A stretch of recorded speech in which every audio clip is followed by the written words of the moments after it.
Use any Christmas gift analogy that you want to tonight, whether this was a gift for the fans or maybe the Seahawks received an extra Christmas gift today, playing a Chicago Bears team that is reeling, losers of 9 straight, now 10 straight after dropping one to the Seahawks tonight. The Seahawks get a 6-3 win.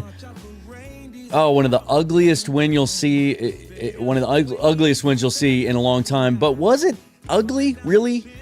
Or were there some things about this game that were downright beautiful in the grand scheme of things as you're trying to build this team moving forward with the new coaching staff and roster? The Seahawks get the win tonight. They improve to 9-7. They stay alive in the race for the NFC West playoff chase. Lots to break down. I'll tell you who stood out tonight and some things that continue to frustrate me. And one particular person on this payroll that I'm not sure is going to be around for next season. Things don't look much better for that person after this game. Let's get into this. I'm Dan. This is Seahawks Forever. Welcome to the Seahawks Forever podcast. In-depth analysis on everything Seahawks. And now, here's your host, Dan Viens. Sign up for a new account on BetUS today. They'll give you a 150% sign-up bonus on your first deposit, 125% on your second and third deposits. Get in there. They'll get money lines set up early for the finale with Seahawks heading down to SoFi Stadium to take on the Rams in what could shape up to be winner-take-all for the NFC West title. That's at BetUS using the promo code YouTube150. It's the day after Christmas, so still got the Christmas stuff going on. If you're watching on YouTube, hit that thumbs up button, subscribe to the channel if you would. And if you hit that bell button that you see there, you'll get notified of all new episodes. All the other ways you can support the channel are linked down below in the description, as is the episode I did last week about all of the many sort of layered reasons that the Seahawks have lost home field advantage or seemingly lost home field advantage at Lumen Field. That link is down below as well. That has garnered some really interesting and compelling opinions from many of you. In reaction, certainly, as the Seahawks finish their season 3-6 at home, but the saving grace and the reason they're still in this playoff race, 6-1 now on the road after beating the Bears 6-3 today. The Bears' 10th straight loss. If you're watching live on YouTube, be sure to get your comments and questions and takes in there, whether you're watching this, streaming it on Twitter or on YouTube or on Facebook. Your comments should all come to the central area here. I'll be able to get them up on the screen for you. Let's do this. Let's recap the game first a little bit, and then we'll kind of look at some big picture stuff. Then take your questions and comments, and then I'll finish with my take at the end about the one person on this staff. See, I might have given it away already. On the payroll, period, as I said in the intro, that they might have a hard time making an argument that they should keep their job. This game started in a real promising way. The Seahawks started with the football first. Bears won the toss, elected to defer, as most teams do, unless you're the Green Bay Packers and you know you're going to drive down the field on the Seahawks. Then you elect to take the ball. The Seahawks get the ball first, and they move the football right down the field, running the football. It was so much fun to watch. Of course, Ken Walker out, announced today on injured reserve. He'll be out for the rest of the year. I think if my math is correct, the only opportunity he would have to play again this year is if the Seahawks advance to the NFC Championship game. So Ken Walker's season likely in the books. Zach Charbonnet takes over again. Ends up finishing with, let's look at the final numbers here. Zach Charbonnet, 15 carries, 57 yards, an average of 3.8. Not that impressive, but he had some big runs. Also caught 3 passes for 19 yards. And Kenny McIntosh also got 7 touches for 46 yards, 6.6 yards per carry. Really effective again for Kenny McIntosh. I think you're going to hear You're going to hear a lot of cries throughout the next week and a half as we head into that last Rams game that maybe McIntosh deserves some more touches. So between the two of them, 22 touches between the two running backs, where I believe last week it was 14 total. But just looking back at that first drive, 48 rushing yards on the first drive. 7 of the first 9 plays were run. Some of them were big runs. In fact, you know what? Let's just go through the drive as a whole.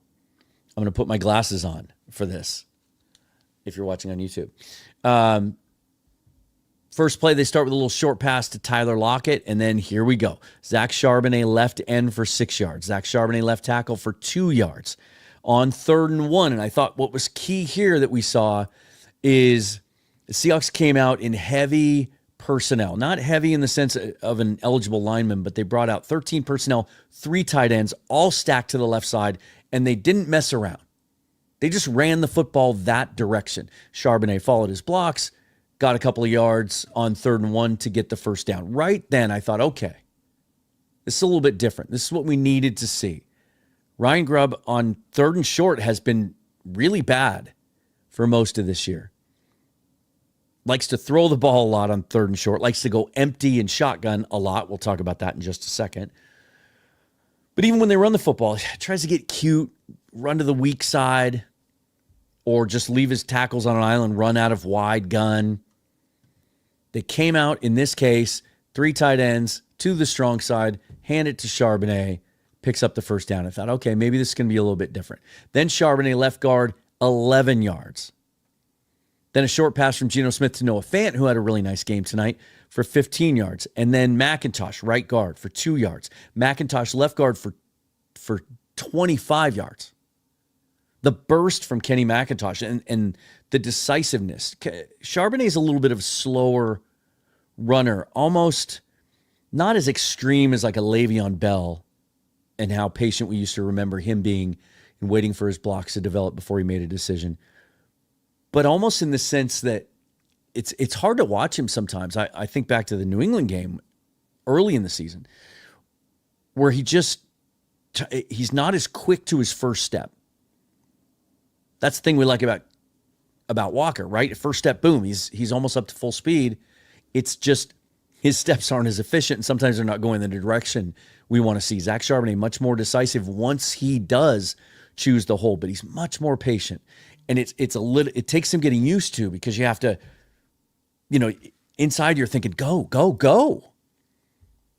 But he's been very, very effective. His vision and his process in choosing the hole is very good.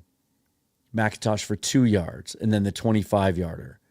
McIntosh again for 2 yards. Zach Charbonnet for 5 yards. So they get down to the Chicago 9. They're just marching right down the field.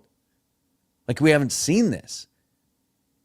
And the first thing I'm thinking is, okay, if they can start to do this, well, actually, the first thing I thought was yet another step forward for this offensive line. We'll get into that a little bit more as it pertains to pass protection as well. But I thought this changes the whole offense. This opens up the whole offense. This makes things easier on Gino Smith, opens up the play action game. There might be some deep shots in this game. That's what I'm thinking, first of all. I couldn't have been more wrong. But then I thought, okay, we're going to get our first opening drive touchdown in over a year. 20 games. It had been 19. The Seahawks don't get one on this drive because on 3rd and 3, Ryan Grub comes out yet again. They're running the football right down the Bears' throats with both running backs effective, left side and right side. So what do? 3rd and 3 goes empty backfield. Goes empty backfield. Gino Smith tries to throw it over the middle into coverage that's too tight. Ball almost gets picked. What the hell are you doing, Ryan Grub? 3rd and 3 from the 9-yard line. You've run for 48 yards on this drive. And you go empty. Not even the threat of running the football. That's the thing. And I saw a lot of this on Twitter as well. And Blue Sky. Like, don't mind throwing the football there, but have the threat of a run. You've been killing them. They're on their heels. They're getting hit in the face. Up until that point, this drive for the Seahawks resembled what the Green Bay Packers did to us 2 weeks ago at home. Just run the football right down the field, get us on our heels, get a score early, play from ahead. And the Seahawks just kind of let the Bears off the hook. 3rd and 3, they go empty. Not even a threat of running the football. Unbelievable. They settle for the field goal. They get the 3-0 lead. Then they go 3 and out on defense, 3 and out on offense. 5 plays on defense, get off the field. Offense goes 3 and out again. 3 and out on the defense. I mean, you get the point, right? Chicago finally got a field goal late in the first quarter, a 9-play, 43-yard drive to tie it up at 3.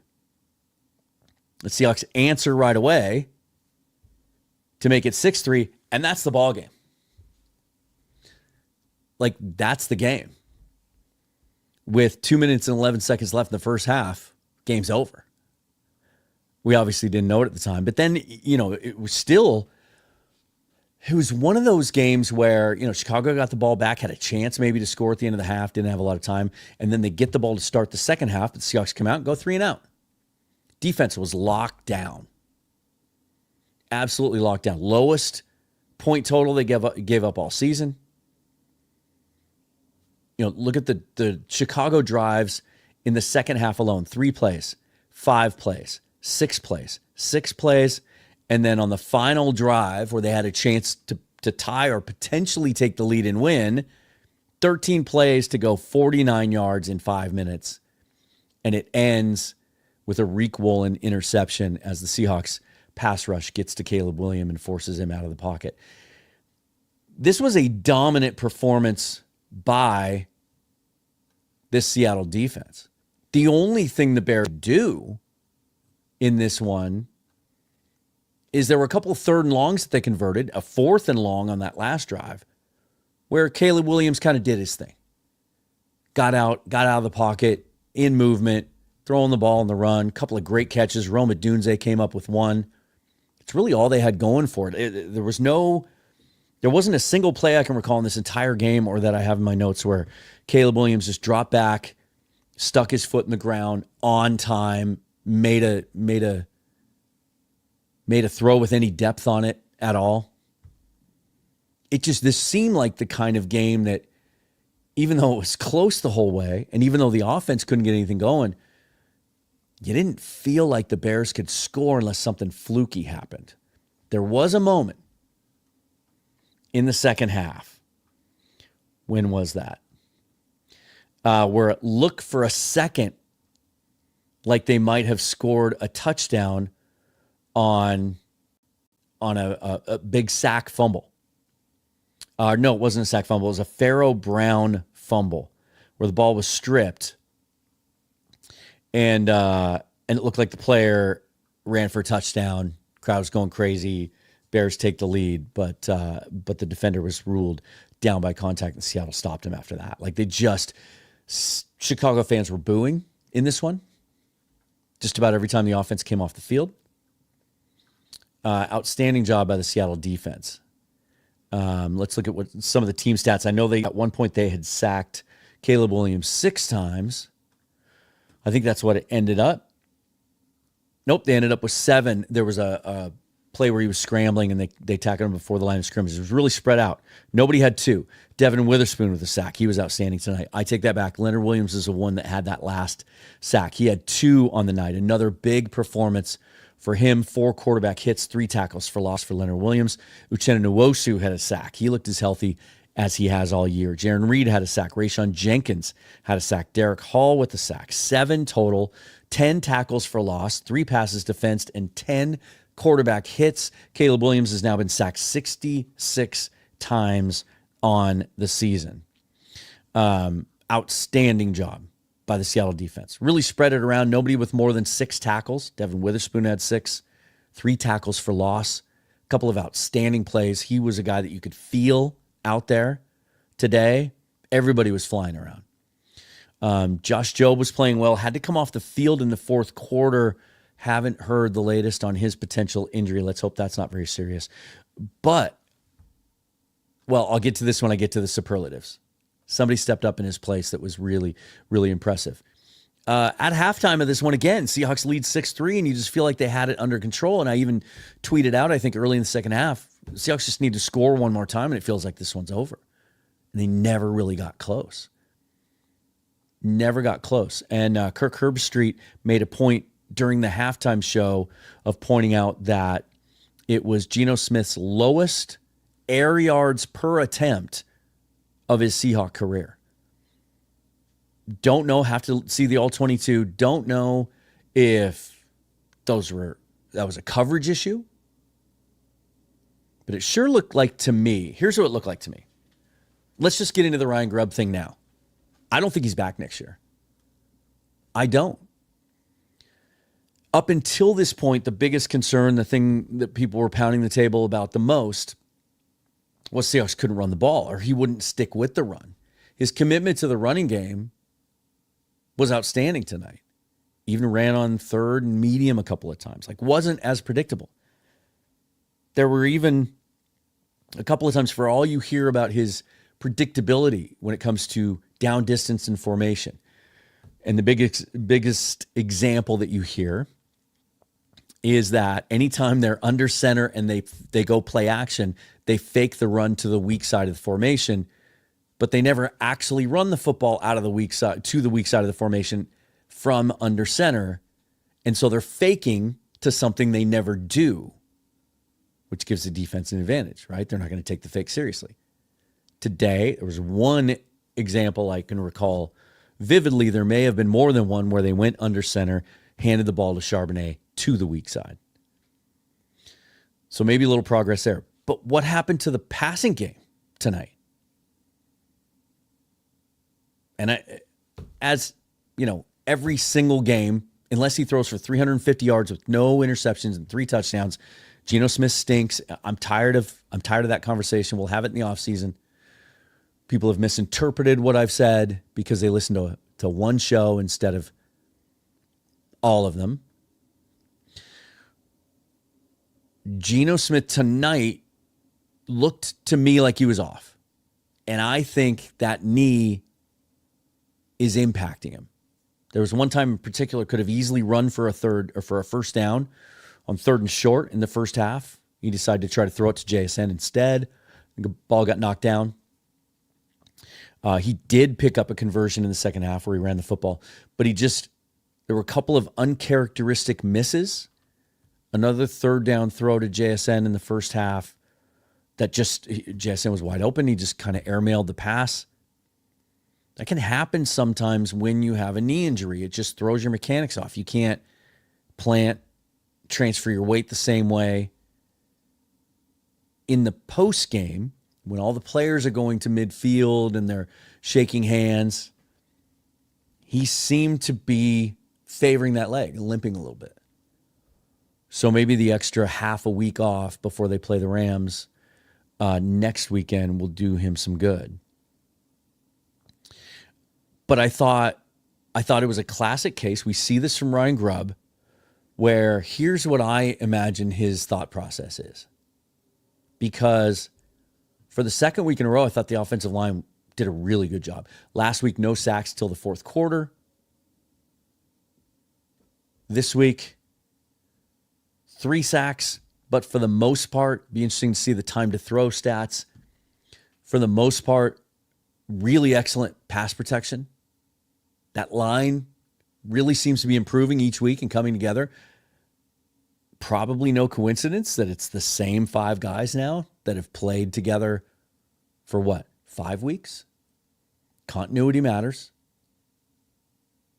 But yet, I think Ryan Grub in those situations thinks, okay, we're running the football a little bit. The offensive line's holding up well in pass protection. Let's try to go downfield. We didn't take any shots. Gino didn't let anything go over 15 yards, maybe. Let's see what his long was. It doesn't show it here. But no quick game. No quick game at all. It just seems like, against a defense that was trying to be aggressive, on a natural grass field where it looked like the field was in good shape. Temperature wasn't an issue in Chicago for December 26th. The Seahawks dodged a bullet there. It was like mid-40s the whole game, but a steady rain, so not perfect conditions. And I just thought they got away from the quick game. I just don't understand why we can't see Ryan Grub put all the pieces of the puzzle together in one game. This would seem to be the game to do it. It might be the first time all year that they went up against a team that had a glaring weakness and attacked that weakness and succeeded at it in some respects. And that is that the Bears are 28th in the league in run-stop-win rate. Seahawks ran the football effectively against them, at least in the first half. Let me see what the difference is here. Took some screenshots. So at halftime, the Seahawks had 91 yards rushing. They finished with 122. So just 31 yards rushing in the second half. Overall, they outgained the Bears 265 yards to 179. The same number of drives. Yards per play, 5.2 to 3.1. That's outstanding. Gino was 17 out of 23 for 160 yards. See, he was accurate. He was spreading the ball all over the place.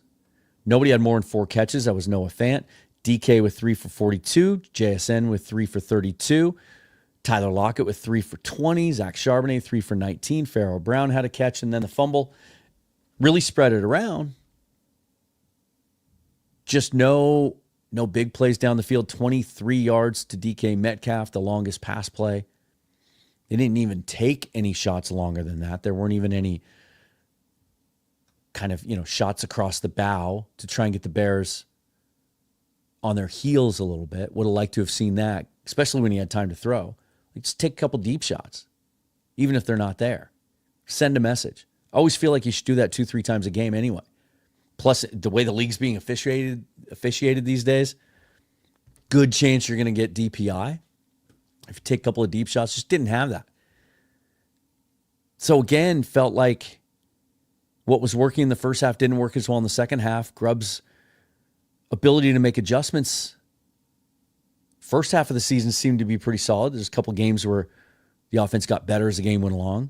Lately, the trend seems to be the opposite of that. And yet again, they get off to another poor start. 20 straight games now without a touchdown on the first drive. And I just felt like that drive was torpedoed by just a stupid decision to go empty backfield from the 9-yard line on 3rd and 3. When you're running the football, to me, that's a perfect spot to go under center. You still want to throw the football? Cool. Go play action, maybe a little rollout. Even out of gun, I don't mind throwing the football there. But not like that. I just think you concede an advantage to the defense, especially from the 9. It just shrinks the field. It's tougher to find spacing. I don't understand that. It's really, really frustrating for me.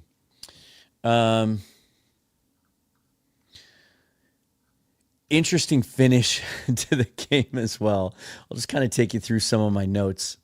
With the Bears take over with 5 minutes left, chance to win it in a game that felt like it was under control for the Seahawks the whole way. So it got a little scary there on that last drive because anything can happen, right? You get a guy behind somebody. Caleb got a lot more carefree on that drive in the sense that he took off running a couple of times, converted a couple 3rd and longs that way. They were playing like a team that had nothing to lose. Then it comes down to 3rd and 2, 3 minutes left. Seahawks bring pressure, and it ends up as a 4th and 1. Caleb Williams tries to run it up the middle. He gets stopped just short. 4th and 1. They decide to go for it. They line up in shotgun, then they call a timeout, then they come out under center, get a false start on Jake Curran. There were some Seattle storylines here, one of which, of course, Darrell Taylor, who's now with the Bears after the trade early in the season, had 2 sacks in his first game with the Bears. None since. Had a sack tonight, of course. We didn't have the Shane Waldron storyline because he's been fired.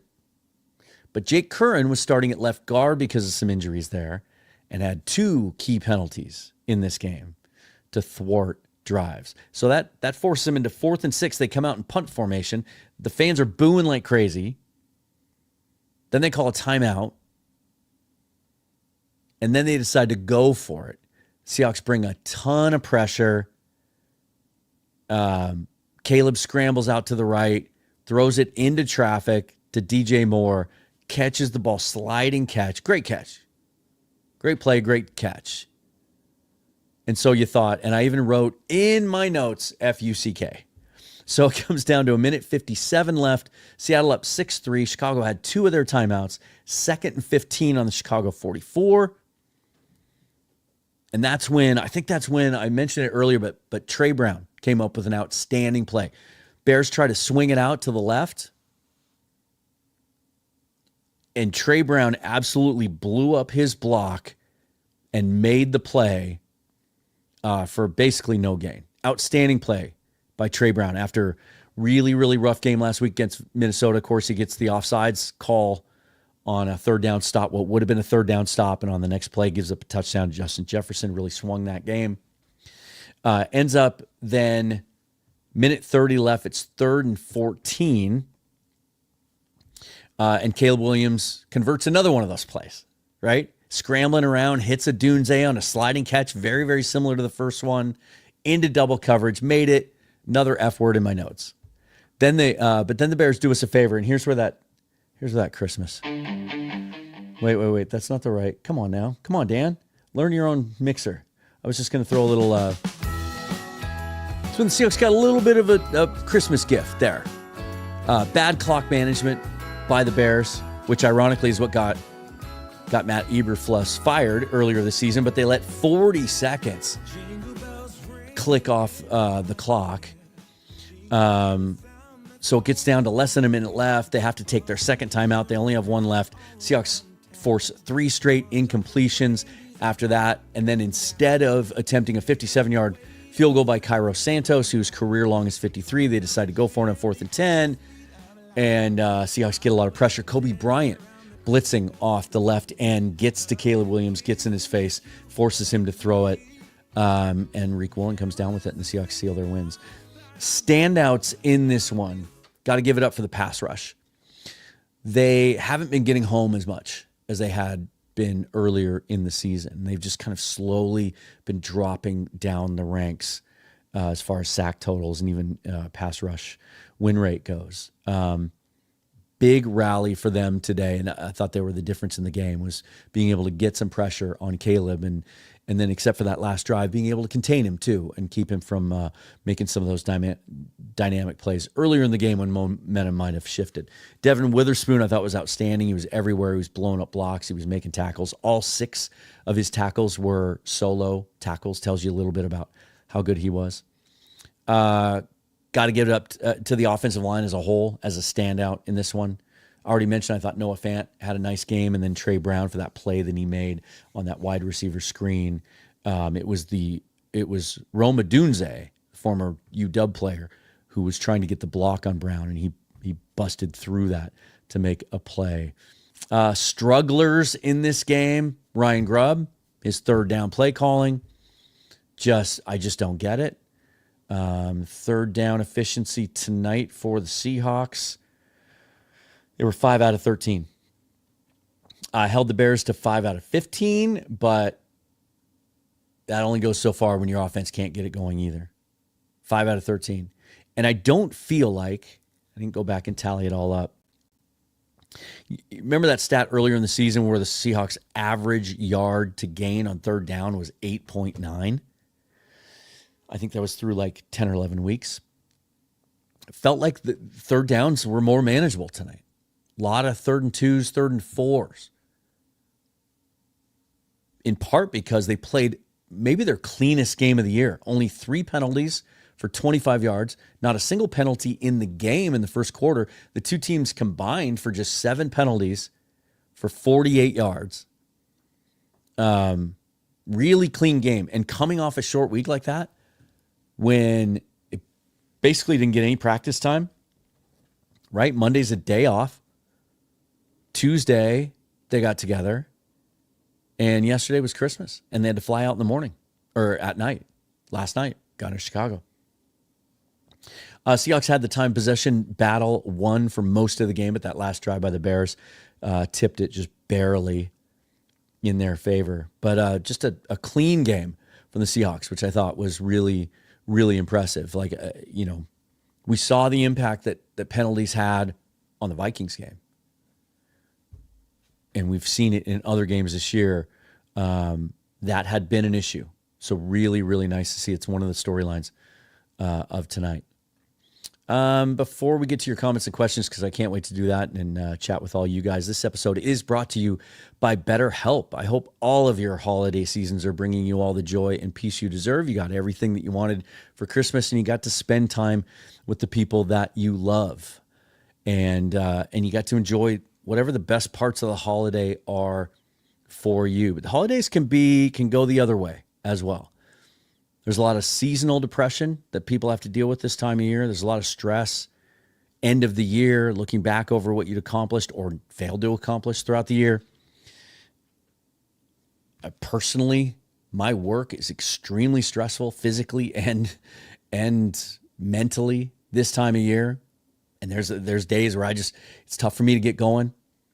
Sometimes you got to turn outward and look for someone to help you through those times. And one of the ways you can do that is with therapy. And now it's easier than ever. If you've ever thought about trying therapy, try BetterHelp, because now you can do it from the comfort of your own home. It's entirely online. It's designed to be convenient, flexible, and suited to your schedule. You just fill out a short questionnaire.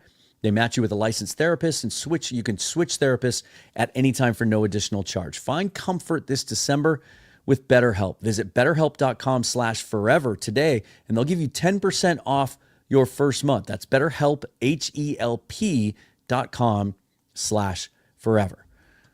And then you know how much I love my Doer Stretch Performance jeans and all of their lifestyle apparel for all occasions. And I cannot recommend Doer, built for doing, strongly enough. I wear my jeans almost every day. They're 20% stretch, and yet they're built to last as much as they are comfortable. They worked perfectly at the football game the last couple of weekends. It was cold and wet and rainy. Got to wear a base layer underneath and still be comfortable. They're made with antibacterial and sustainable materials. And right now, for being a viewer or a listener to my show, you can get 20% off your first order. You can check out their flagship stores in Denver or Los Angeles, or check them out at shopdoer.com. That's DUER. And right now you can get 20% off your first purchase when you use the exclusive URL shopdoer.com/forever. That's shopdoer.com/forever for 20% off your first order. All right, let's get into comments, questions, takes. How we feeling, guys? Is it, are we going to get a win is a win no matter what? There we go. McVirus, 6185. That was ugly. Yep. X-Wing, yay for a win? Absolutely. Keeps the Seahawks in it. Let's recap now their playoff situation. The best road to winning the NFC West at this point is on Saturday night, if the Cardinals beat the Rams, then the NFC West, then that game a week later, which they still haven't decided in Week 18 if the Seahawks and Rams are going to play on Saturday or Sunday. But that would be winner take all. Winner goes to the playoffs, loser out. There will be no wild card opportunity for either of those teams in the NFC West. If the Rams win that game, the Seahawks still can win the division. But now you're having to pull for, I think there's 3 or 4 other teams you have to root to win, which is interesting. Usually when you're on that last weekend, you need some teams to lose so you can get a tiebreaker. But we need our strength of victory to be as high as possible. It may come down to that, which is something like the 5th tiebreaker. By the way, they were recapping it on the broadcast tonight. So pulling for a Cardinals win on Saturday, and it can happen. Cardinals beat the Rams in week 2, I think 42-10. That was obviously a different Rams team. They had a couple offensive linemen out. They had Puka Nacua out for that game. That offense hadn't really gotten dialed in yet. The Cardinals are capable of it. Just haven't played well lately. And the big question will be, how motivated will they be after they were eliminated from the playoffs yesterday? I want to get this up here. JM, embarrassing game. The offense was a joke. The Gino Grub duo was a no-show tonight.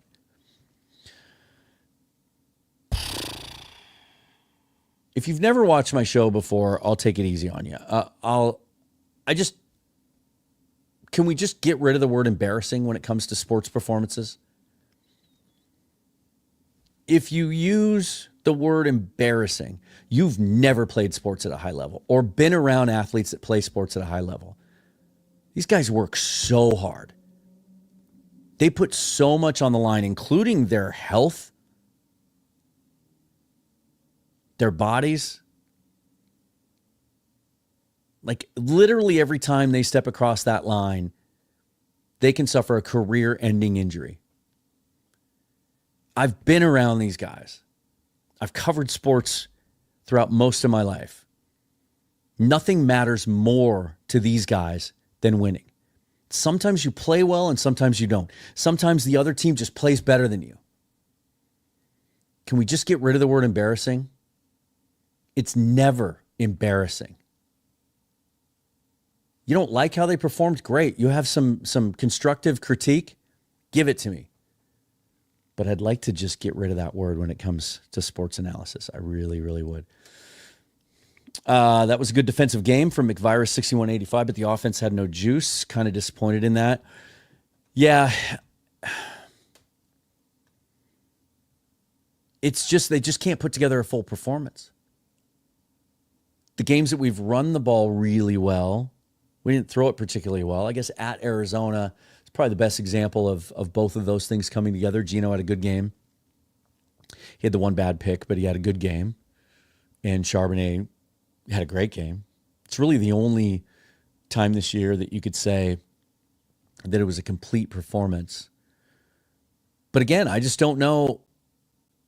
Here's a good example of why a lot of fans, I need to stop saying a lot of you because some people get offended that I'm trying to I don't know. I don't ever mean to imply that I'm smarter than any of you, better than any of you. I like to think that I admit when I'm wrong, which happens a lot. I like to admit that I don't know as much as some of you might think I know. Like I never coached the game. I've just been around it my whole life. I've covered it my whole life. I've been in locker rooms. I've been to a million practices. I've watched the prep. I've watched film and tape. I just feel like some of you jump to conclusions or you make statements simply because you're confirming your priors. And here's a great example of how the TV copy, when you're watching it live, doesn't tell the whole story. There was a play. Let me go back and look for it here, because I made a point of it in my notes, where Caleb missed Roma Dunze on a third down, and he was wide open. Didn't even come close to him. And now I can't find it in my notes. Sorry, guys. I know this isn't the most compelling content when I have to weed through this. Anyway, there was a play in the first half where Caleb, it was a third down, had Roma Dunze on a little in-breaking route, 15-yarder, would have been an easy first down. He threw it over his head. So you think, man, that's a miss. That's a miss. That should never happen. Guy's the first pick in the draft. It's an easy pitch and catch. But then you watch another angle, and you could clearly see that Dunze settled in the open zone, and Williams clearly thought he was going to keep going. Herb Street pointed it out on the telecast. It's one of those that sometimes you don't get the whole picture. What I saw, anytime they showed a sky cam view on a replay or a wide angle view, I didn't see a lot of guys open down the field.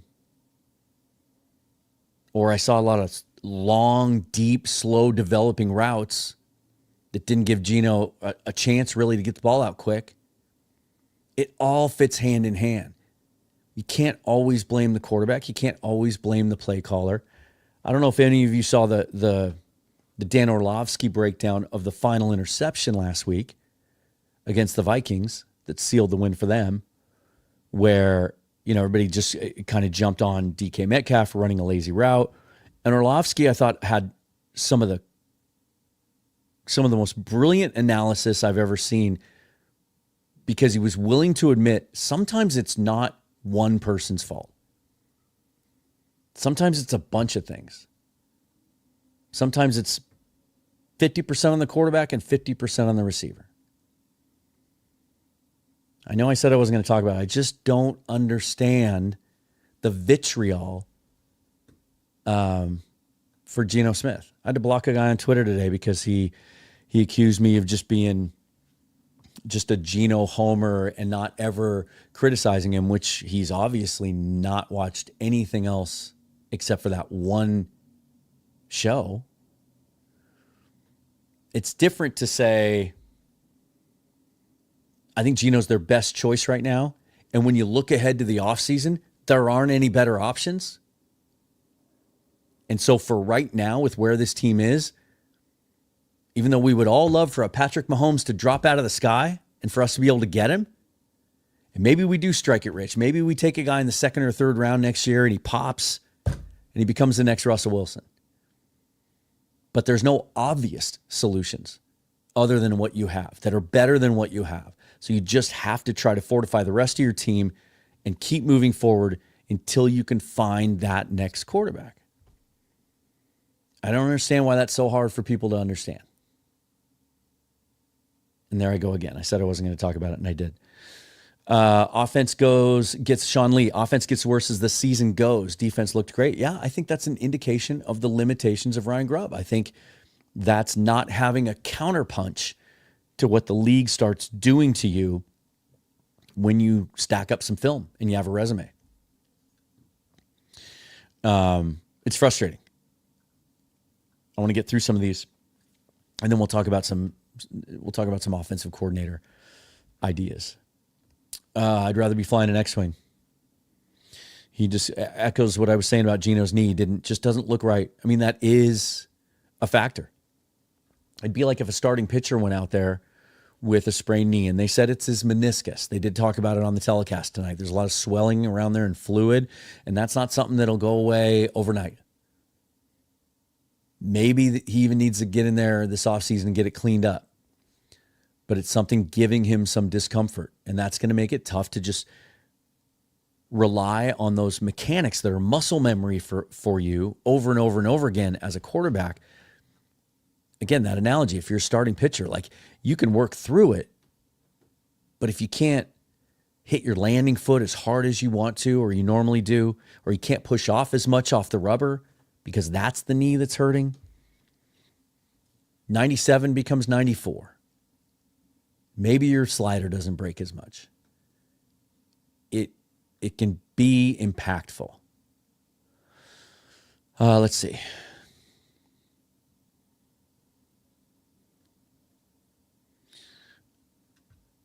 McVire's 61-85 again says, I'm still thinking Reek plays too much underneath. On his coverage, it's becoming an eyesore, but the game-sealing interception was him playing over the receiver.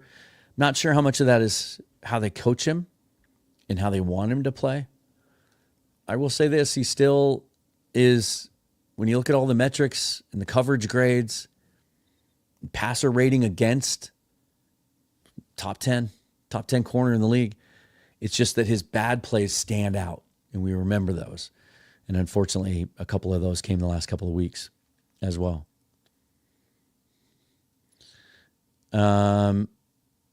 Let's wait on that. I'm going to star that so I can come back to it for pretentious Cameron. We'll come back to yours. All right. Robert Hale says the Grinch stole the Bears win this Christmas. Defensive line was amazing. Let's star another one. I want to save some of these up. We're going to star a bunch of these. Okay. I got to obviously get into it. Okay. Bryce Coots of the Hawk Zone Rundown podcast loves the hat. Wanted to point this out. Hawk Zone Rundown, gift from Bryce. Shout out to Bryce and Ryan. If you haven't checked out their podcast yet, definitely do it. Get over and get them a sub. They're getting close to 1,000 subscribers. He gave me a couple of hats. I will repay the gift when I get my online store up and running, which I worked a little bit on today. Get some hats out there for you, for Seahawks Forever fans as well. In fact, tell me down in the comments below, if you get a chance, what type of merch you'd like to see the most. Would you prefer hats, t-shirts, hoodies, coffee cups, whatever? Sean says offense isn't diverse enough. I agree with that. I don't see any creativity. I see him kind of running the same things. And I think that's why we're seeing, it's been 4 or 5 weeks now since, even though Gino was awfully good last week, except for the 2 picks, but he was just much better downfield. For the most part, he was better in the first half than the second half. And I chalk that up to teams are figuring out how Grub likes to attack. All right. I'm just going to go through and star some comments, and then we're going to get to the topic at hand tonight. Here's an interesting one. Austin Martin, the offense seems to work better when K9 is out. I said, I think on the show last week, actually, but I know I said it on Blue Sky and Twitter, that there's talent and then there's effectiveness. I think Kenneth Walker is a very talented running back. He has traits, but I don't think he's a very effective running back. Too much dancing doesn't hit the hole. And when you have a weak offensive line or an offensive line that's coming together and having its issues, you can't always count on the hole being there. So you almost have to trust it until it happens. Does that make sense? You can't get the ball, wait to see a hole, hope for a hole, and then hit it. Because if there isn't one, now you're tackled for a loss. You just have to hit where it's supposed to be, and I think you're going to have more success. We've seen Kenneth Walker over the last 4 or 5 weeks bounce things outside where it looked like there was a crease. Didn't even give it a chance. But both Charbonnet and Ken McIntosh seem to hit the hole much more decisively. 2 different ways. McIntosh is kind of just a ball of fire, and from the second he gets the handoff, he's into the line of scrimmage, and he's looking for daylight. Charbonnet, as I mentioned earlier, a little bit more choosy, and that can cause a little bit of anxiety sometimes. I'm like, oh, he's going to go down, and then he ends up 7 yards downfield. I do wonder, in an offseason where a lot of hard decisions are going to have to be made all over the roster and coaching staff, that maybe we're not talking about just whether or not Kenneth Walker deserves an extension or second contract, but whether he should be the unquestioned starter. I think you open that thing up for a competition next training camp. And I think you try to get Walker to adjust his approach.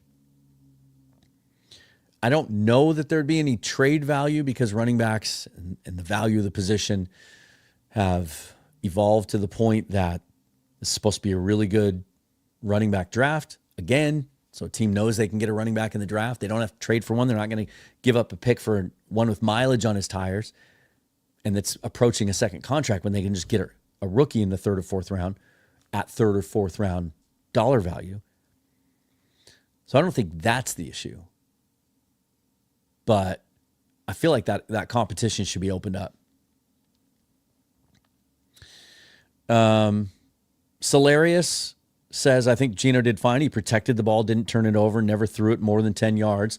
Yeah, maybe part of that was the game plan. Maybe he's being a little overly cautious because interceptions have cost him the last couple of weeks and cost the team, especially last week, right? They had a real opportunity to win that Vikings game. If it weren't for a couple of key penalties that negated 3rd down stops and then led directly to touchdowns, or Gino throwing those 2 bad picks. I wonder if he's just being a little too protective now. Which, man, I'll tell you, it's a fine line. I don't want that either. If he's not feeling 100%, right? Like if he doesn't see something downfield, 25-yard dig and doesn't have that full confidence that he can just rip it because of the knee, then okay, then don't rip it. I don't mind that. McVirus again says he's playing hurt. He's playing hurt. Shane Turner, thanks again, Shane, for the super thanks and the Merry Christmas. Right back at you, brother, for you and yours. Finally started running the ball, a positive nonetheless. Not good enough, though, but positive. Look, if this Seahawks team has any hope of beating the Rams next week, you're going to have to do both. You're not going to beat the Rams in a game like this. Now, I say that, and oddly enough, and maybe I need to say this for those of you out there who are thinking, oh, the Rams are hot right now. They figured it out again. You know, McVay's got them rolling. He's got everything dialed in. That's going to be a tough game to win. The Seahawks really don't have a chance. The Rams played a game just like this a week and a half ago or 2 weeks ago when they went to Santa Clara in a driving rainstorm and won 9-6. Very similar game. Sloppy, kind of ugly. They couldn't get anything going. They found a way to win. These games sometimes can be as valuable as going out and rolling a team 31-0. Like winning these close games, winning when you're not at your best. But I'm telling you, in that locker room, and if they haven't said it already, I bet the message is, hey, you got to win games like this to get to where we want to go. They're not all going to be pretty. But the flip side of that is you can say, hey, we played clean, no penalties.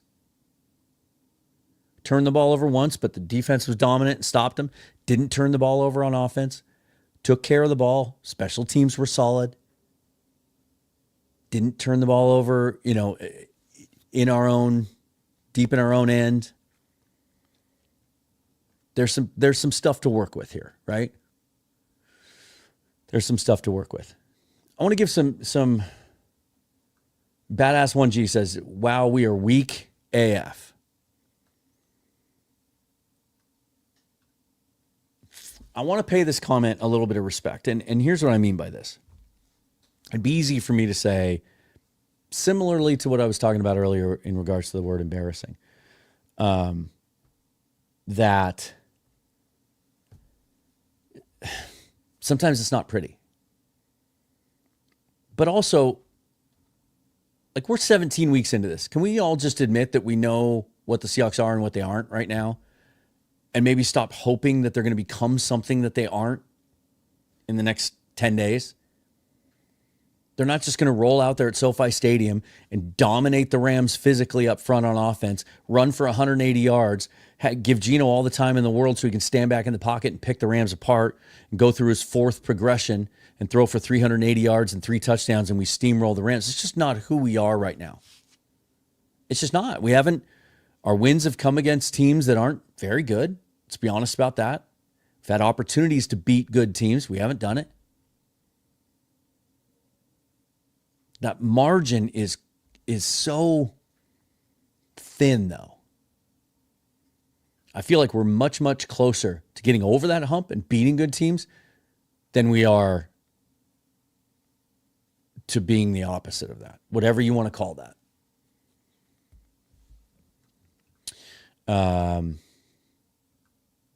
That's how I feel. I mean, this team is what it is, and I think that's maybe why I haven't gotten pissed the last few weeks.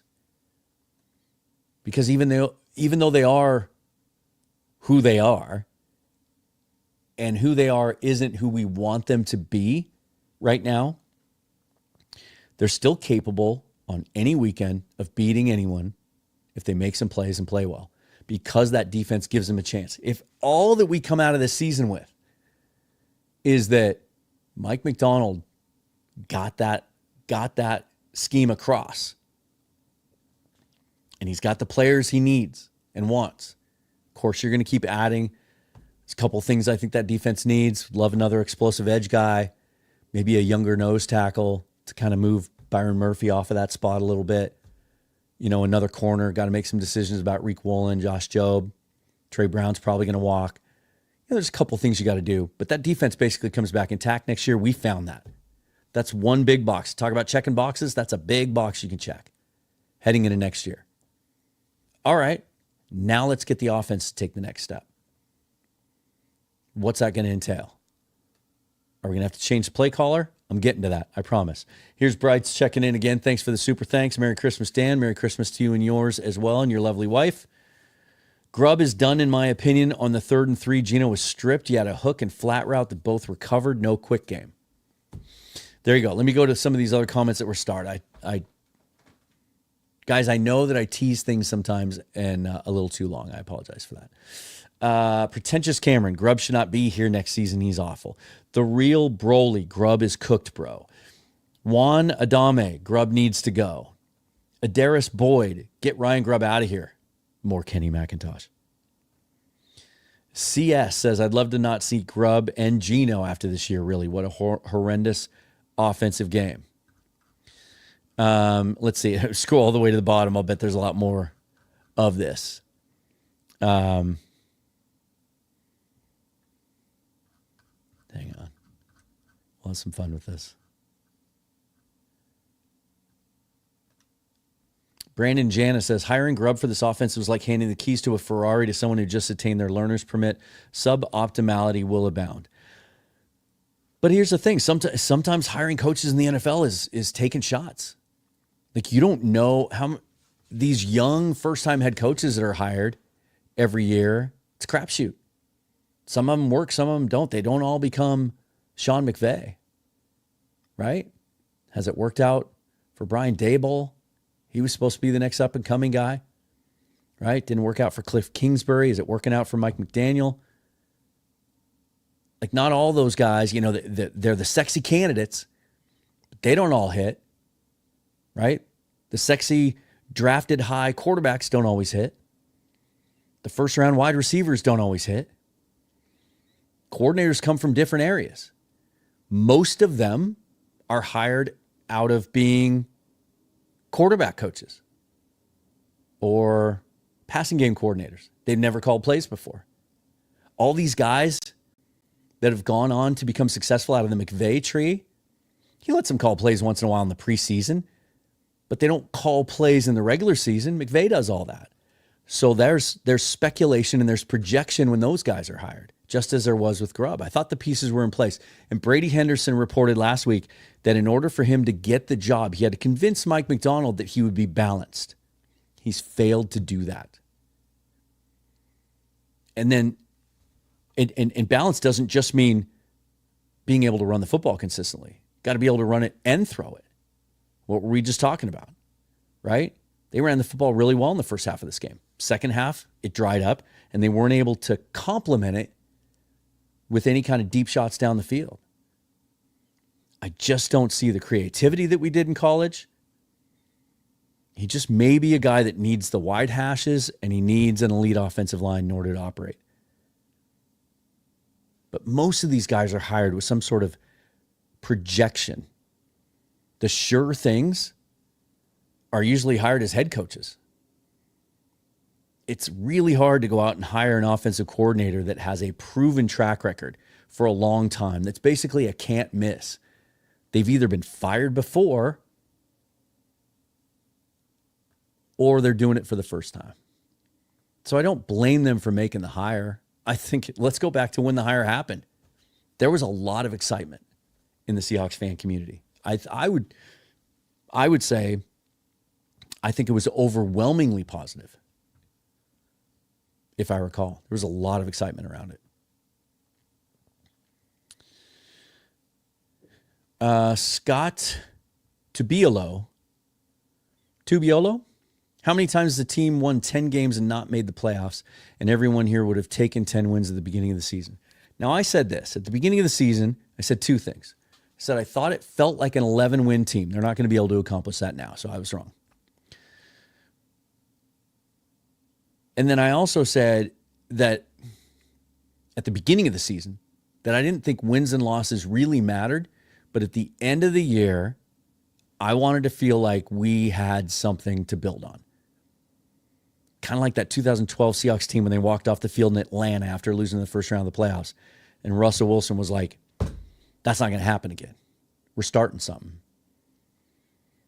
I feel like maybe we're not as overwhelmingly there as much as I wanted us to be when I said those words, but they found a defense. I think that's something they can count on, hang their hat on. They're going to play some defense, and that gives you a chance to win every week. This defense that they have right now that started, let's go back. Right? It was that everything kind of cratered in the Bills game, which is 1, 2, 3, 4, 5, 6, 7, week 8. Then they got some things together going into the bye. They traded for Ernest Jones. They got rid of Terrell Dodson. They installed Tyrese Knight.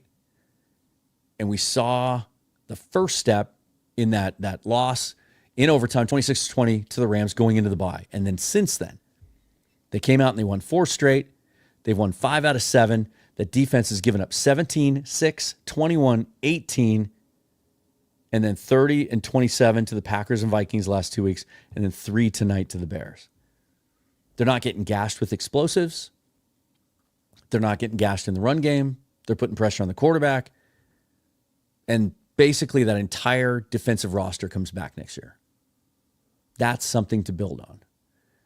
I also would argue strongly that we are seeing an offensive line starting to come together. And for all of you 6 weeks ago, whose idea it was heading into the offseason to just flush all 5 of them and build a new offensive line, as unrealistic as that can be, I mean, I've been trying to preach patience. I know it's frustrating, but continuity means everything to an offensive line. Talent too, obviously, but continuity. And they hadn't had any of that. And now they played, 6? When did Lucas come back? The 49er game? Coming out of the bye? So 7 games, and then LeMaya took over that week as well. Gosh, somebody correct me in the comments. But I think we're talking about 5 to 7 straight weeks now of the same 5 guys being out there. And I think we're seeing a couple of things. I think Abe Lucas, every single week that goes by, looks closer to being the player that we thought he was pre-injury. He looks like a guy that we can count on for next season. I think Satawa Lemea looks like the starting right guard moving forward. They pulled him a couple times today, and he blew open some of those big runs in the first half. I think he looks outstanding. Oluwatimi looks serviceable. I think there's an opportunity for an upgrade there. I think it might be Jalen Sundell, but I wouldn't be surprised if they draft a guy. There's some guys in this draft I like. And then left guard is an obvious spot to improve. It could be Christian Haynes. You might already have that guy on the roster. It could be Anthony Bradford when he comes back from injury next year. Remember, he played some left tackle at LSU, so he's comfortable on the left side. And then Charles Cross installed at left tackle. So I think we're taking some good stuff away. I think the play caller is a huge issue. Remember that reportedly Mike McDonald wanted Arthur Smith to be his offensive coordinator, but Smith didn't want to wait the process out, and he took the Pittsburgh job to make sure that he had a spot. I think with what they're trying to accomplish, he might have been an ideal type guy. And there's other names out there we can talk about, but we'll get into that in the offseason. I said this again the other day. I think it's going to happen quick if it happens at all. Within the first 3 days of the season being over, whether that's a week from Monday, if they don't win the division, or if it comes after the playoffs, I think they'll either make a quick announcement or they'll come out and they'll reiterate, they'll stand behind their guy and they'll say, hey, Grub's our guy moving forward. You know, we trust him and we think that he has the ability to grow into the play caller that we want. David Mears says maybe a good blocking tight end would be the best thing here since we're putting a lot of the load on the wide receivers. A.J. Barner's the gem of the draft class this year so far, isn't he? He's been a very good blocker. Farrell Brown came with the reputation of being one of the best blockers in the league. I don't know that we've seen that. Of course, he started the year injured. Blocking is not Noah Fant's thing, although I feel like he's made strides in that area. And then Brady Russell, we just haven't seen. He's been hurt. I think tight end is a very sneaky need for this team this offseason, although a guy who excels at blocking, I don't know, is the guy. I think you might want someone who's more dynamic in the pass game to complement Barner long term. Remember, Barner was one of the youngest players in the entire draft last year as well. He was just barely 21 when he came out. Got to talk about DK. Of course, he had the personal foul again. It pissed me off when I was watching it because it just seemed completely unnecessary. He allowed himself to get baited again. And then the thing that bothers me when it happens, it hasn't happened as much this year. It hasn't happened in a while. Is when that fuse goes off, he just has a hard time reeling it in. He doesn't catch himself. And it annoys me. Again, in the big picture, I think DK is a guy that you want on your roster. I'm in the camp of extending him.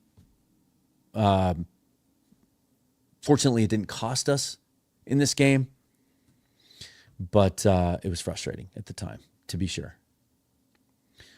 Scott says, I think you give Gino 2 years, $60 million, 30 guaranteed. Second year is a team option. I think something like that. I think you could even go 3 years, 100, and structure it in such a way, sort of like this deal was, where it's not that painful to move on from it after a year 2 if you do identify and find your next guy long term. Something like that. And I also think that's about the best you can hope for. Now, Albert Breer did report tonight on the telecast that his representatives, Gino was going to push this offseason for an extension and a raise.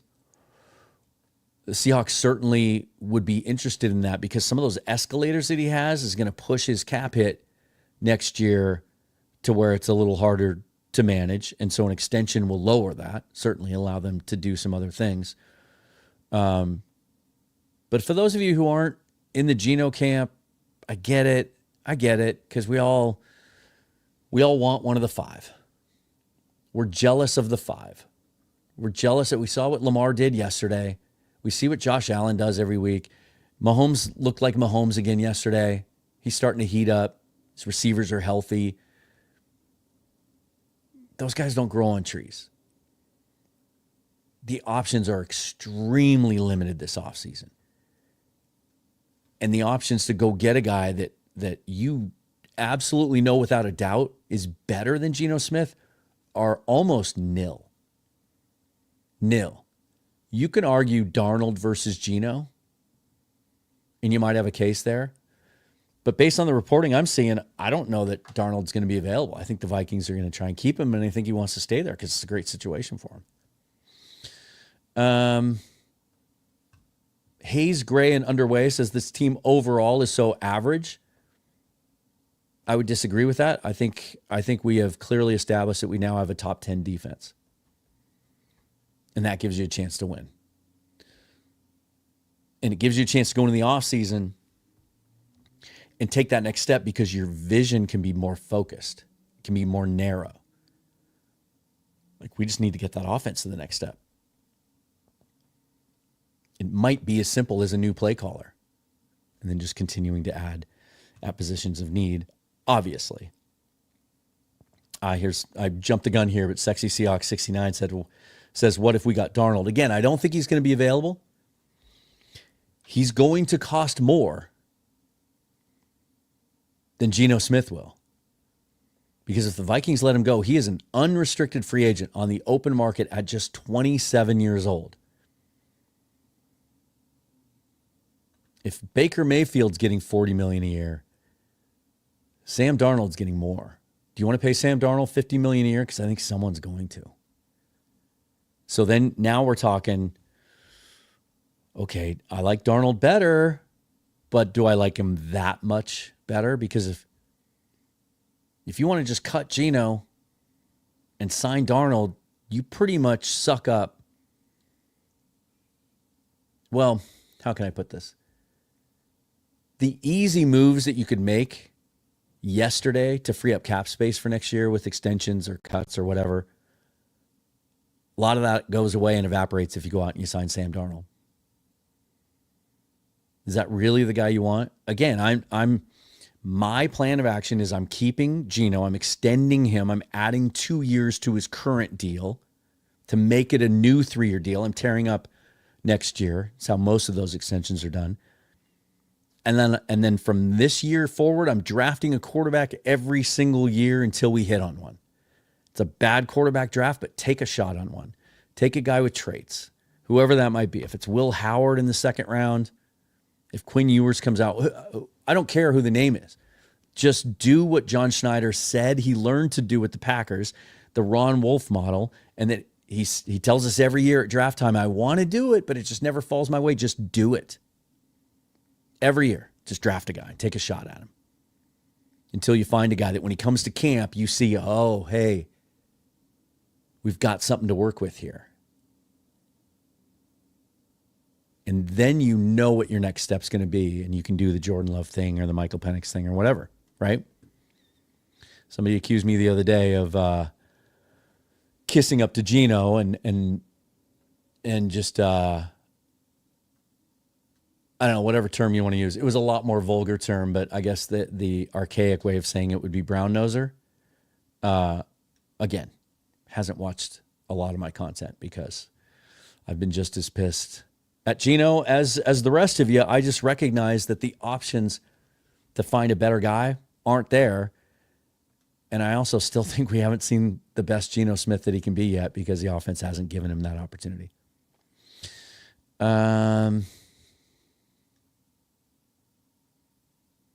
Let's see what we got here. A lot of let's pick up Darnold. So I've addressed that.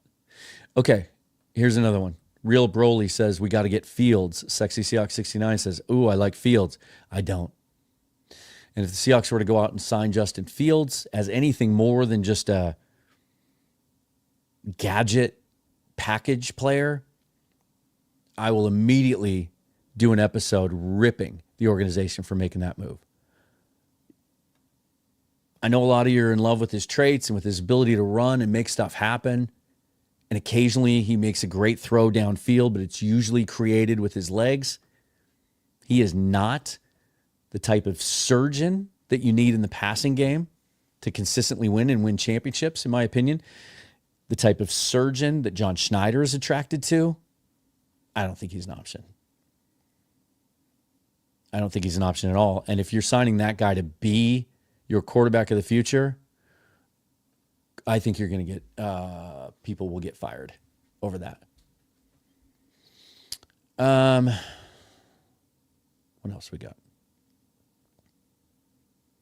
I know. McVirus says we should start ignoring the get rid of Gino stuff. It's starting to get annoying, but it's so constant that it's hard not to address it. Right? This is interesting. Let's start looking ahead because you know how much I love the draft. And already starting to do a lot of mock drafts, already starting to watch tape. I've already got my spreadsheet started, starting to take notes. Brian Meyer says, offensive line won't be the first pick. Coach will get his number one wanted defender. This is a really smart comment. So many people that do mock drafts or want to comment on my mock drafts have this mindset. Offensive line no matter what.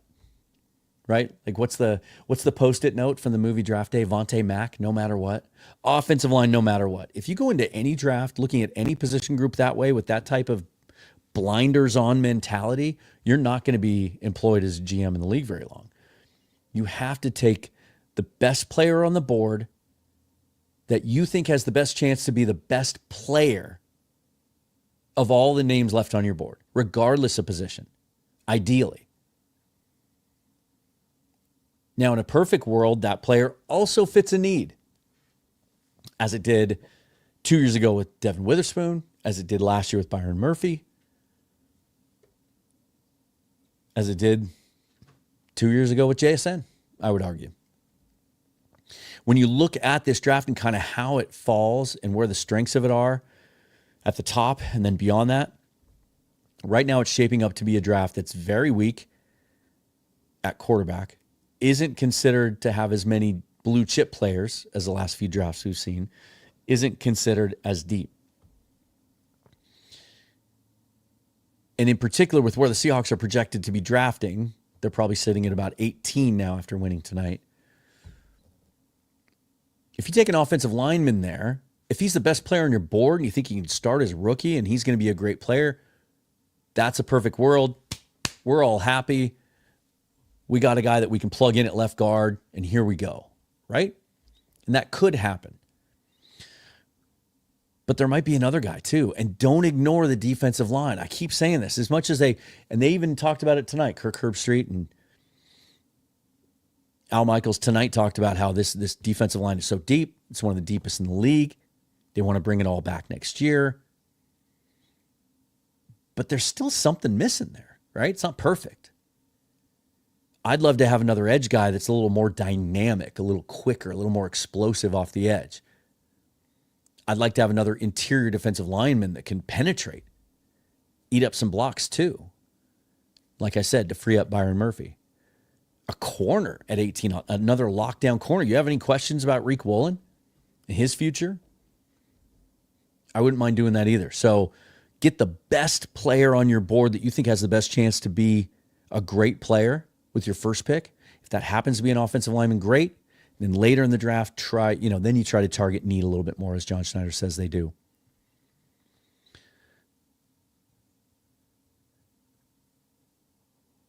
Shaggy Doo, garbage. D, only guys that showed up. Everyone else on the plane, fire Grub and Guff. Who's Guff? ASAP. You're going to fire a guy with a game left when you have a chance to win a division? Okay. David Mears says, build a great team and then you get the QB. That's a good approach, in my humble opinion. 100% agree. I think when you look at this roster right now, it's the way that makes sense. You absolutely want Gino Smith back next year because you're going to try to win the division next year. But you also absolutely want to try and identify a young guy that you want to move forward with. And in the meantime, fix that running game and offensive line so that when it's time to hand it over to a young guy, he has all the tools to succeed. How many times do we see young quarterbacks fail because they're running for their lives or they're seeing ghosts? Remember that game, the Monday Night Football game with Darnold as a Jet, right? Everybody thought he was going to be a bust then. Look at him now because he has a better play caller, better offensive line, better running game, less dysfunctional organization. Mark Coleman says, Gino still refuses to go through his progressions. It's the first option or sack or interception. I vehemently disagree with that. I don't think Bryce is watching at the moment. He's probably doing his own reaction show, but he is an offensive coordinator, quarterback coach, owns a quarterback academy. I know he would disagree with you as well. I think if you watch the All-22, you see him going through his progressions. Sometimes he can't, and sometimes he doesn't. Josh Allen stares down his number one receiver at times. So does Mahomes. So does Lamar Jackson. Sometimes you wait for the pattern to develop. Sometimes you're so sure, you feel good in the pocket, you've got protection, you really want to hit that route. Everyone does that. To say he does it every time, I just don't agree. Osiris, Merry Christmas, Dan. Merry Christmas to you and yours as well. Thanks for being here and sharing your commitment to this team and your love of the process. I appreciate you and your support and all the views. And this is the stuff I love. I love the engagement. As I've mentioned on my show before, it is a very, very busy time of year for me outside of this part of my world. And so I haven't been able to do as much of this as I want to. Don't worry, it's coming. And I have some huge plans for the offseason once we start getting into free agency, the draft, the combine. I'll share a little something with you today. I got an email today from the folks that run the Senior Bowl, and I was granted media credentials to go cover the game this year. I could go to Mobile and hang out the entire week, go to every practice, every press conference, talk to coaches and players, attend the games. Probably not going to be able to make it work, but I will make this vow to you today as we sit here on December 26, 2024, that knowing that I was approved for credentials, I will 100% absolutely make that a mission of mine next year with a little more time to plan in advance, that I'll be going to the Senior Bowl next year and covering that for you all and doing a ton of content from there. Just couldn't make it happen on short notice this year, unfortunately, but wanted to go through the process anyway. So Really appreciate those folks being open-minded to non-traditional media, as some teams are now in the league, and also some events like that. Because the goal here of the channel is to grow it to the point that I can do things like that. Go to the combine as well. It used to be that to get credentialed to go to any of those events or cover any teams, you had to be employed by a major media outlet. That's not so much the case anymore. The Seahawks have been pretty tight about that. Brian Nemhauser is the first guy to get in on that this year, and he is killing it. So that might crack the door open for some of us in the future as well, something I'll certainly look into as well.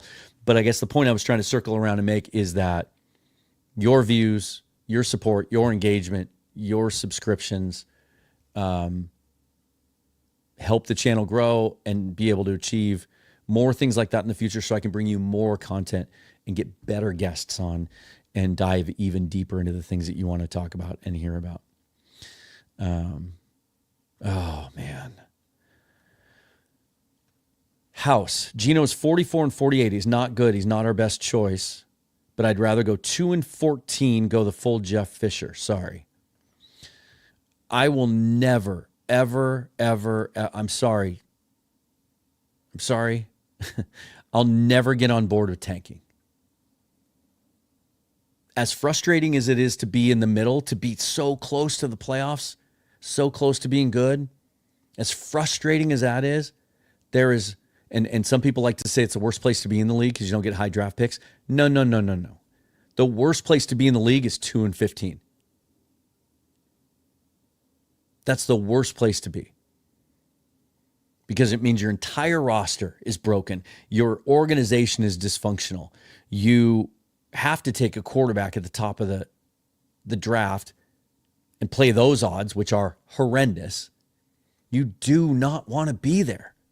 This team is so much closer to being a contender than they are to being 2-15. It's frustrating that it can't happen right now. We want it to happen now. We want it to happen this year. And maybe it still can. Until they're eliminated, there's still that possibility. We've seen teams get hot at the end of the year. Seahawks lost the 2005 Super Bowl to a 9-7 Pittsburgh team that had to win their last 5 games of the year to squeak in, had to play every single playoff game on the road, and won the Super Bowl. I'm not saying it's apples to apples. I'm just saying it's better to be that close. This team isn't that far away, you guys. I will never wish for the team to be 2-15. For what? So you can draft Shadur Sanders? He's not a sure thing. Not at all.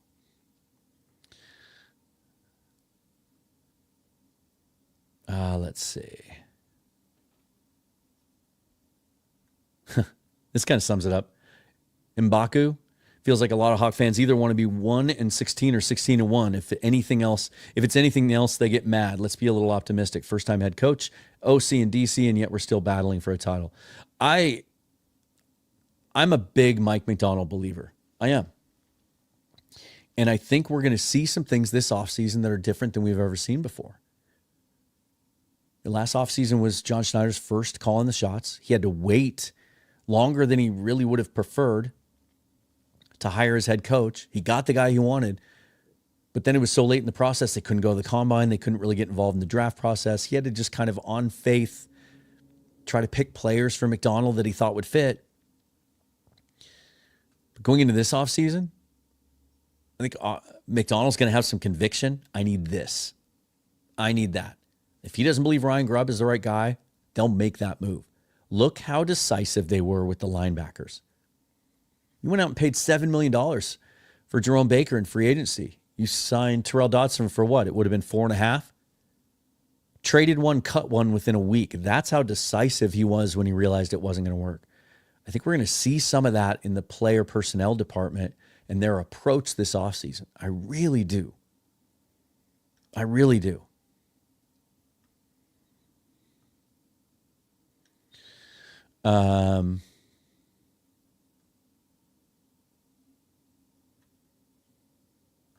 And House comes back to say Grub is not going anywhere. It's Gino. I've been asking for this on Twitter and Blue Sky the last couple of weeks at Seahawks Forever. If you are that convinced that the right thing to do is to cut Gino this offseason, just cut him, move on from him, then what's your plan? What would you do? Because there isn't a single plan out there that's a sure thing. But you look at the history of the NFL, you look at it the last 10, 15, 20 years, there's a good chance if you move off your veteran quarterback that you don't think is just quite the right guy, that things could get really, really bad. We've been a little spoiled here, right? We went from Jim Zorn to Dave Craig, and then some of you don't remember the 80s after Craig was done, and the early 90s and mid-90s. It got bad. Some of you didn't have to watch John Freese, Kelly Stauffer, Dan McGuire, Stan Gelbaugh, John Kitna throwing more picks than TDs. It was bad, you guys. And then we get Matt Hasselbeck on a 10-year run, and then we go right from that into Russell Wilson, and we win a Super Bowl. I think we've gotten spoiled. Gino's top 5 in the league in completion percentage and yards this year. Yeah, he doesn't have a lot of TDs, but I think we sit here every week and we talk about how bad the red zone play calling is. You know, when you watch some of these other guys that you consider elite, Lamar Jackson, it's all the same guy, right? I've just named the 5 same names. You can throw Justin Herbert in there as well. Yeah, they're throwing 30 touchdowns a year. How many of those are guys wide open? Just wide open because they were schemed to open. I just don't think Ryan Grub can design effective red zone pass plays with the narrow hashes. He hasn't proven it to me yet. When the season's over, I'll go back and look at every red zone possession, every pass play called inside the 10, for example. Fades. Probably most of the successes are just fades. Not a lot of creativity, not a lot of guys running wide open. What do we got here? Dave, one of the most consistent and generous supporters of the program. How come I can't get this on the screen? Hold on. Where are we at? There we go. A lot of very good things on defense. Gino gutting it out. A lot can and should be said about the offense, but I want to plead, can we please find a legit nose tackle so we can quit playing Murphy out of position? Yeah, I would love to see it, you know? I mean, they brought Hankins in, but he's more of just an early down kind of two-gapper, run stopper. Fortunately, there are some guys in this draft. You're not going to be drafting high enough. Oh, now I'm blanking on his name, but to get the first kid out of Michigan. But Kenneth Grant just declared today. He fits that mold. There's a couple of guys in the top 100 of this draft class that are more in that mold. Just big, like 320, 330 plus guys. I think that's going to be a priority for them. I think that'll be one of their intentions. I think they want to be able to get Murphy more into like, you know, kind of a 2-eye position, right? Get him off the nose tackle a little bit. Let him penetrate a little bit more. Let's see what we got. Let's go all the way to the bottom. Sometimes that can be kind of scary. David Mears says, we got 1 year of Warren Moon and it felt like the rapture.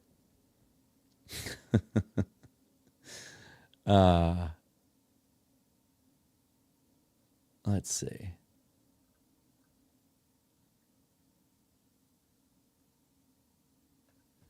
I'll just, okay, screw it. I'll just keep going back to it. Dan, Gino's the guy throwing the interceptions. When are you going to get off the Gino train? Come on, man, open your eyes. I've said it a million times. How many different ways do I have to say it? Have I ever once said Gino's the guy forever, no matter what, for good? Sign him to a five-year deal, give him $50 million a year and stick with him. There's no better quarter. Have I ever fucking said that? Stop it. Gino's 100% the best option right now. If there's other quarterbacks in the league you think are better, you can't get them. And if your answer is just draft a guy, you haven't been paying attention to what's happened in the league the last 20 years. This might be, it might not be as bad as what was that, the 2021 draft with Kenny Pickett, the only first rounder, where I think the only guy out of that draft was 2021. The only guy out of that draft still with his same team that drafted him is Brock Purdy. It was the last player taken in the draft. Like, if just drafting a guy is your plan, it's a bad process, dude. Bad process. ESPN said best quarterback available is Goff's backup. You're talking about Hendon Hooker. Okay. I really liked Hooker coming out as a prospect, even with the ACL tear. Knew he wouldn't be able to play right away as a rookie. I liked him, but there's a lot of projection there. Played in that Josh Heupel offense at Tennessee. Guys are schemed, just running wide open down the field. Didn't have to throw into a lot of tight coverages. Never was under center. Didn't have to make NFL reads. That's a one-read offense. So yeah, he's 6'5". He throws a nice ball. But he's had multiple devastating knee injuries. And you watch his college tape, he's not a sure thing. So he's a great example. Sure. Maybe Detroit takes a day 3 pick for him. He's not going to start for you week 1. Not unless you're a rebuilding football team, which they're not. Oh, God, someone mentioned Rick Meyer. Yeesh. See, now we're going to go down that path again. Talk about how bad it was, right? Camden flat out asked me if I would bring in Sam Darnold. I'll put it this way. I like Darnold. Darnold looked very good this year. He's playing for one of the elite play callers in the game. I saw this, I think 31 of the wins under the Kevin O'Connell era in the last 3 years are one-score wins. They're not dominating people, but he's an outstanding play caller. They have an excellent offensive line, although they've had some injuries this year. They run the football effectively. They have 2 elite wide receivers. I think the only way that I would, if it was head-to-head and they were both unrestricted free agents, I guess that's how I'll answer this. If Gino's contract was expiring this year and the Vikings let Darnold get to free agency and it was a choice between the two, yeah, I would rather have Sam Darnold. But I don't think the Vikings are going to make him available.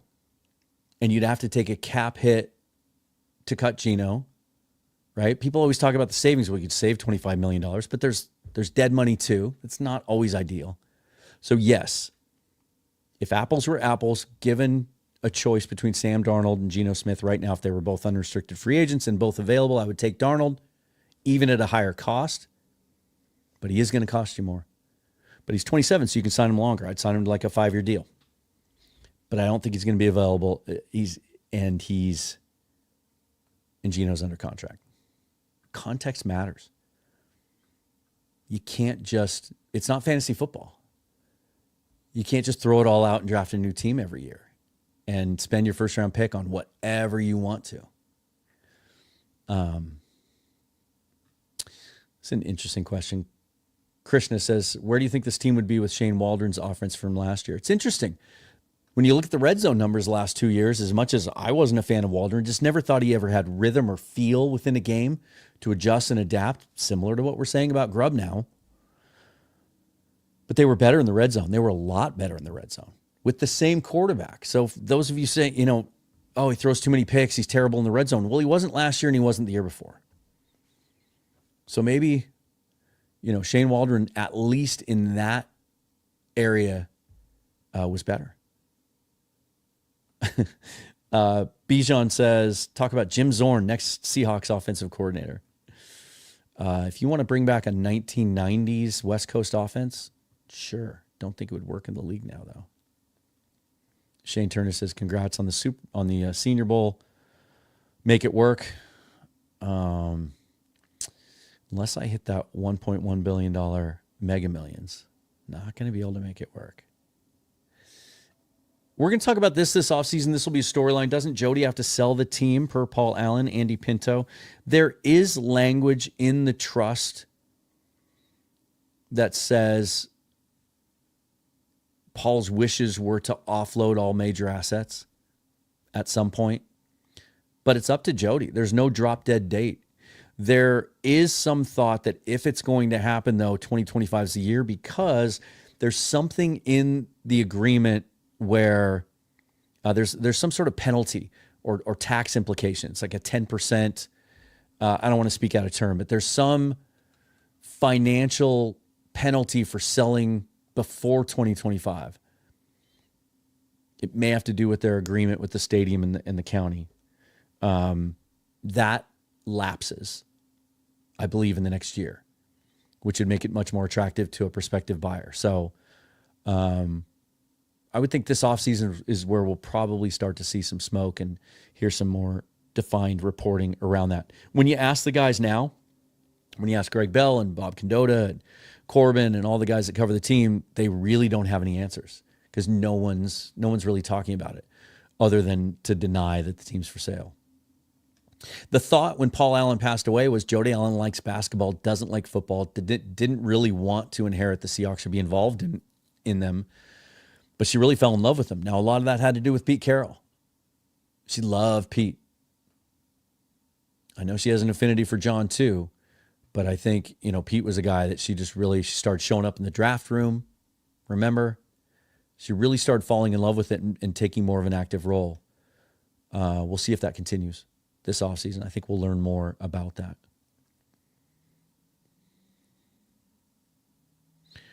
Let's see. Yeah, whatever.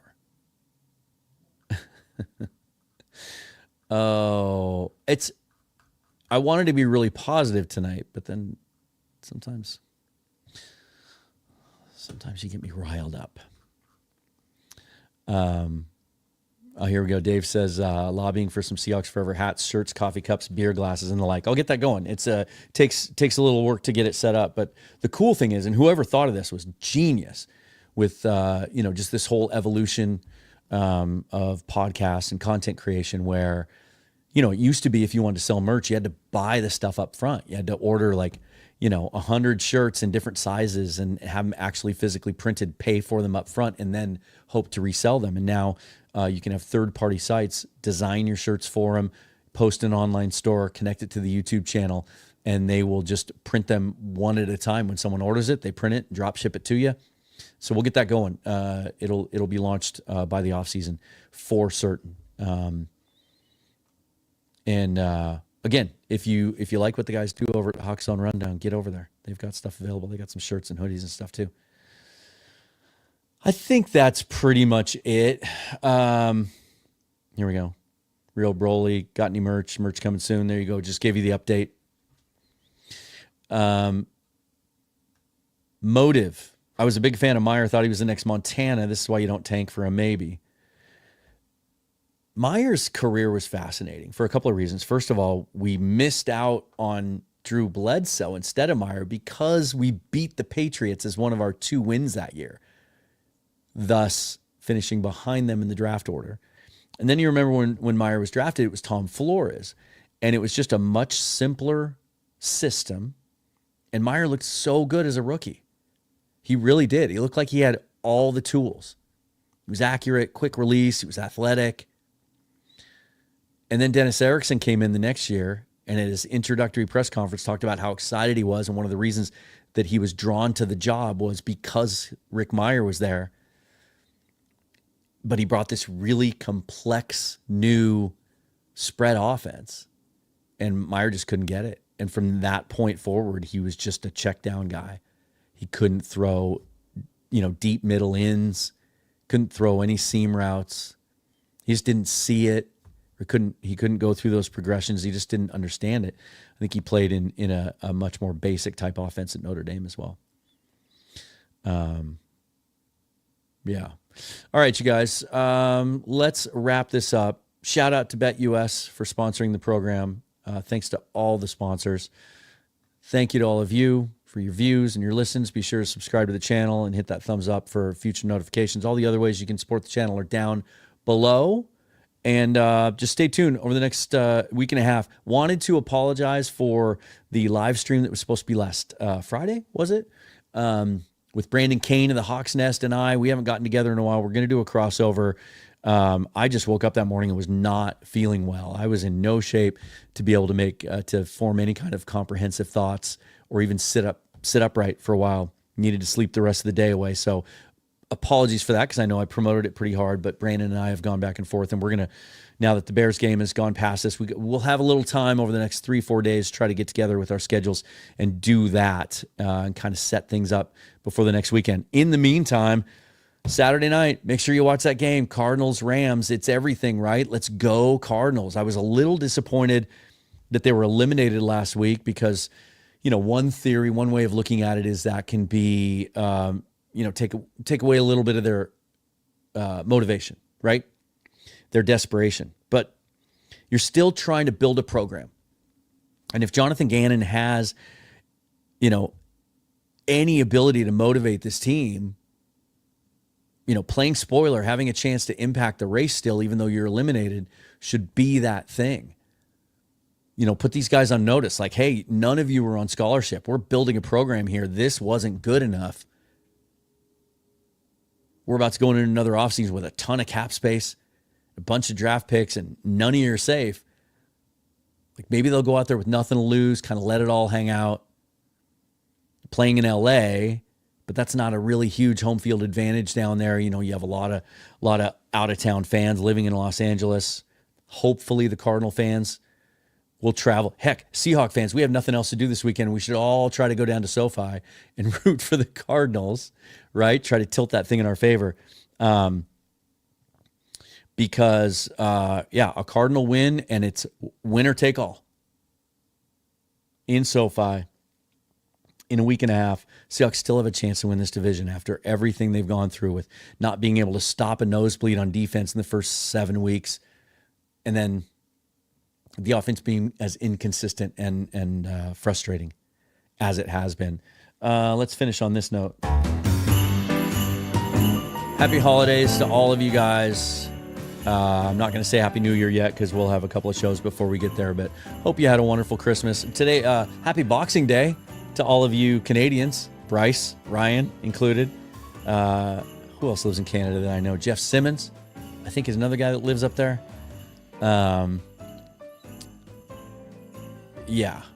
Happy Boxing Day. Growing up, I always thought that meant that was a day that they must have had boxing matches. I didn't learn what it really meant until I was much, much older. But yeah, that's going to do it for me. Follow me on Twitter at Seahawks Forever, also on Blue Sky at Seahawks Forever. And until next time, what do I always say? Forever and always go Hawks. We'll get that on some merch coming up sometime soon. Merry Christmas. See you guys soon.